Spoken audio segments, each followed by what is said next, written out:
British Methodist Church, which was our oldest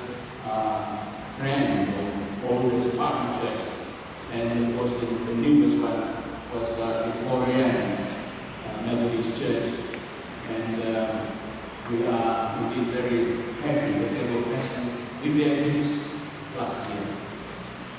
Part of that celebration was the opening of the refurbished Baker Memorial Hall, which was dedicated to the Baker Memorial Church on October 10, 2014.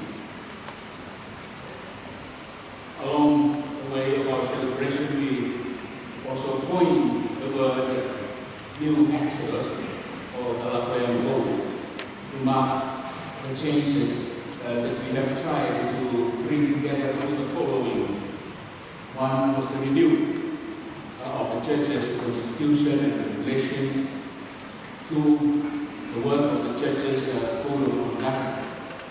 Three, the development of the church's national plan, and other proposals alongside it, like our financial report that was delivered to us through the liquid and the plastic. You remember all those that was introduced to us by our accountant. I would also like to introduce this paper by saying that the new Exodus, or our book, should not only be related to the previous 50 years and the next 50 years, but to the total journey of the Methodist Church as a whole. That is the 180 years that we have traveled together.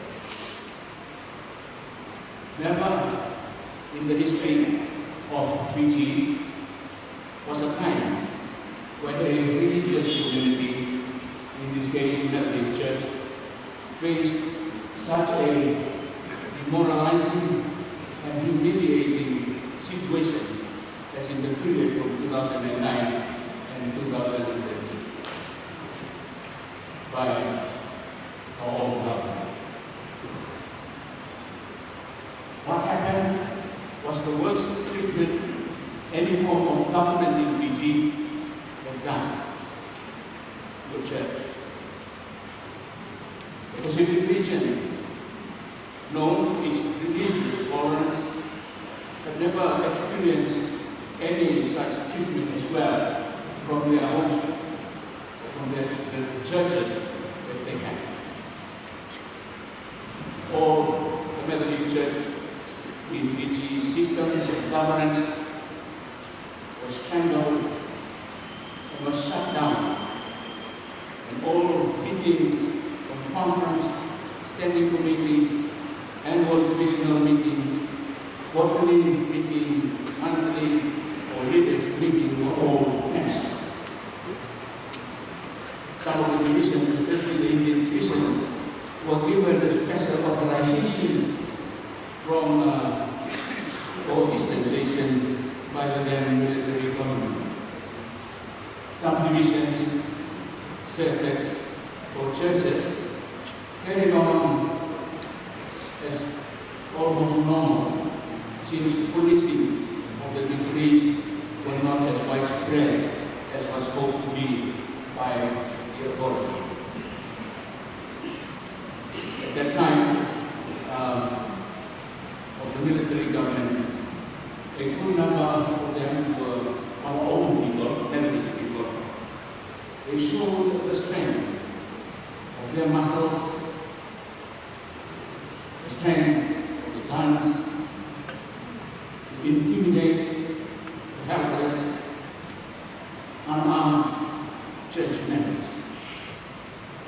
Senior clergymen, laymen, other sacred ministers and church members were taken up to military themselves, spend nights there, and as if that was not enough, they were also taken to the police cells at Puton.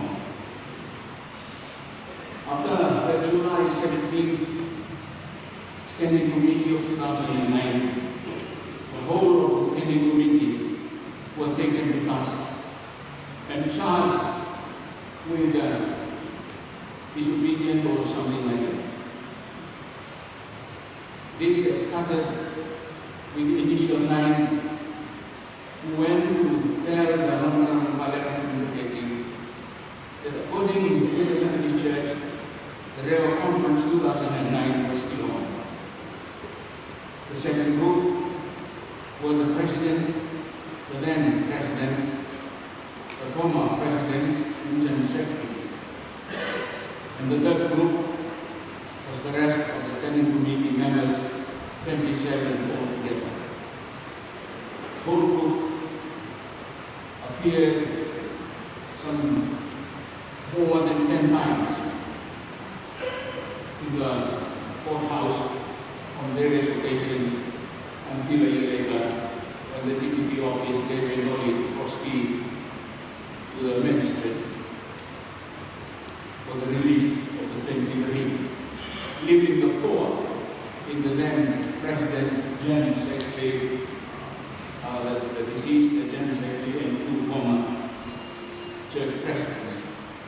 And up until now, this case is still hanging, with all its bail conditions still hanging on. It was by the grace of God that the Methodist Church stayed intact. There were signs and cracks appearing in the church ranks. When the head of the military council visited the Tallahassee and the Tirarale was meeting this type of meeting in 2009, the crack was quite visible when the speech of the interim Prime Minister was debated on that evening. Another attempt came in 2011 when the military government at the very last minute cancelled the shortened annual conference of the church. It was really by the grace of God that we averted what I believe was knocking at the door of the Methodist Church.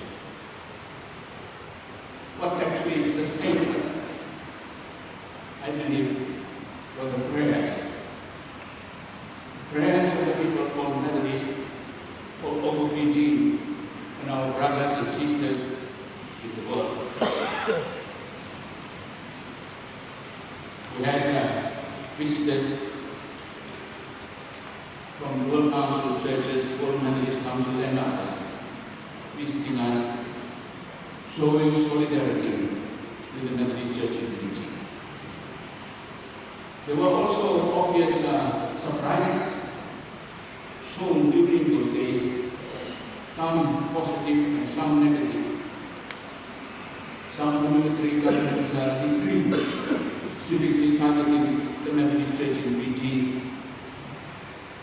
And the surprising thing was, since generally the Methodist Church people are law-abiding citizens, members stayed out of any form of disruption or trouble-making, even though the rumors of all sorts were around.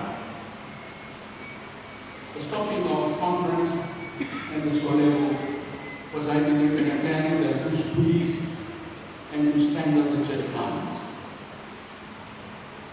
But the record will show levies received those years were almost all 100%. There were many other surprises.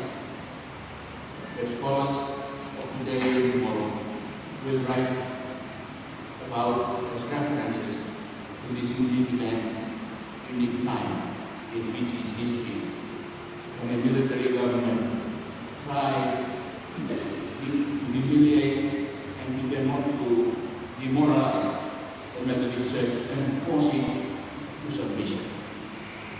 These stories, I believe, needed to be written as records of those events. And I also believe that more will be written later on from other angles of upcoming writers. The question question to ask, after trying to write down part of this story, is what and how should we interpret these stories from a theological perspective? How should we interpret these stories from a theological perspective? What was it that God was trying to tell us? Methodist church leaders. On this line of investigation, some would say that it may be too early to attempt to give some answers to the questions posed at that time.